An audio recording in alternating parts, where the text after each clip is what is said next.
Hello, my name is Dr. Jason Ceavers. I serve as an internal medicine physician at Holy Cross Medical Group, specializing in healthcare for the LGBTQ+ community. During this presentation, I will share how Holy Cross has developed and enriched provider education and staff awareness about HIV prevention and strategies to ensure patients feel at ease to openly discuss HIV without encountering stigma. In Module 1 of this webinar, you learned about the 3 activities under the new MIPS HIV Prevention Improvement activity, including implementing EHR prompts to increase HIV prevention screening, requiring HIV prevention education across staff, and assessing and refining HIV prevention policies. This session is dedicated to those of you looking to enhance your practice's engagement in HIV prevention activities, in alignment with Activity 2 under the Improvement activity. However, please keep in mind that the educational initiatives that I described today represent just some of the numerous ways in which your practice might fulfill the requirements for the Improvement activity. At our practice, we have embraced a transformative approach to HIV prevention. We developed and implemented a robust training program fostering inclusivity at every level.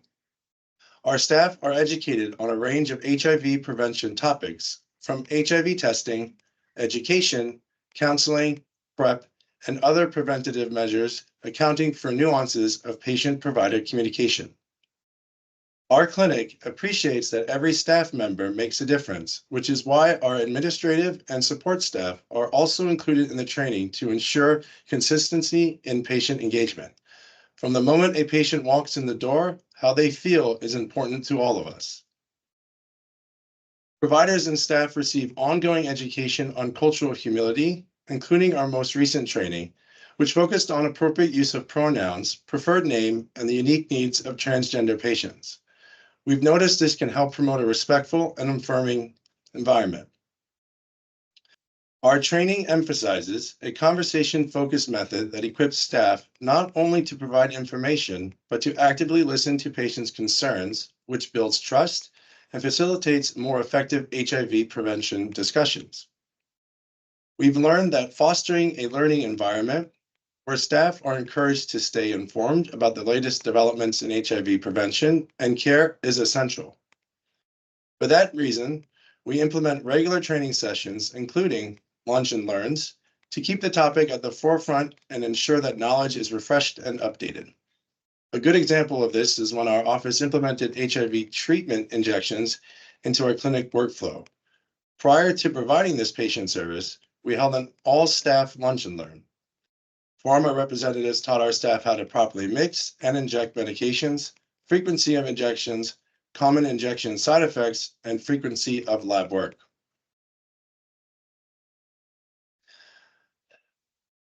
As part of our ongoing quality improvement training and education process, there are several best practices that I can share with you. These can be implemented in your own practices. Recently, we have been focusing on training our staff on how to be more inclusive. The first step is to create a welcoming environment. From the moment patients enter the clinic, they should encounter a culture of warmth and acceptance.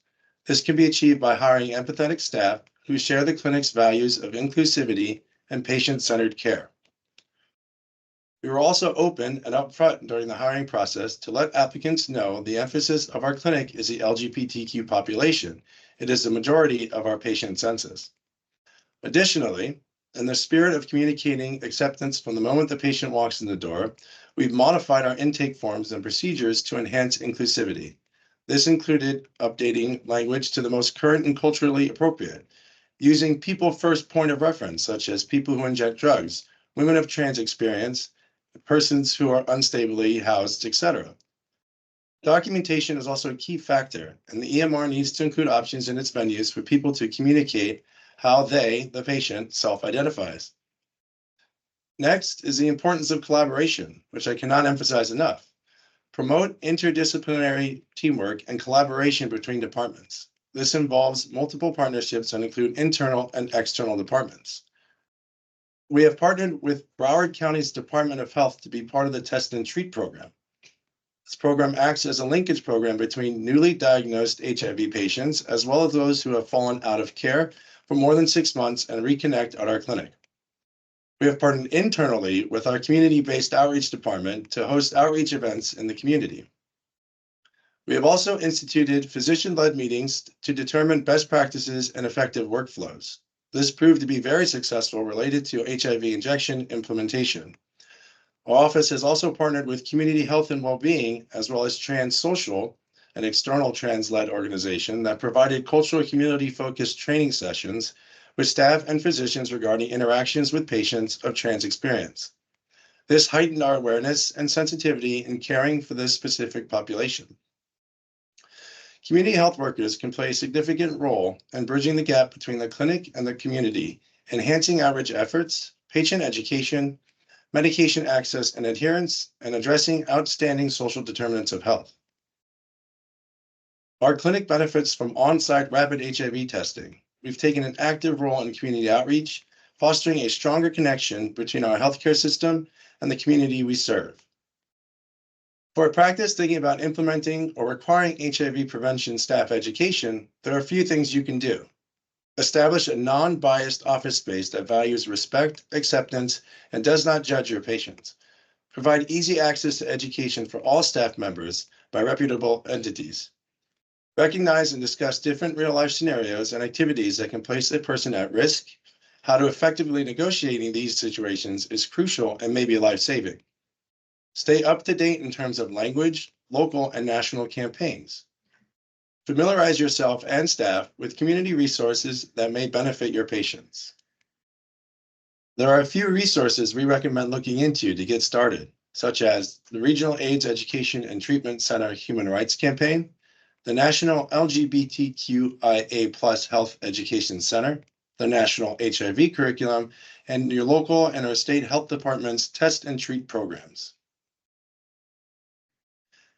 Having supportive administration is important when it comes to funding your strategies. Administration needs to understand the importance and the impact in terms of overall health of patients and the financial impact on your institution. Benefits include the attraction of patients seeking these types of services that might not have selected you as their provider without these value-added preventative services. Some internal practice resources to leverage may include your community outreach department or grant writing staff to assist you in securing grant funds for staff and resources needed to make these initiatives a reality in your practice. I'd like to thank you for your time today regarding how we are leveraging provider and staff education to foster a clinic culture that is welcoming, inclusive, and informed, one that extends from the leadership to the front desk to the medical staff. By implementing these types of activities in your own practice, you too can enhance patient experience and engagement and thereby improve outcomes for patients.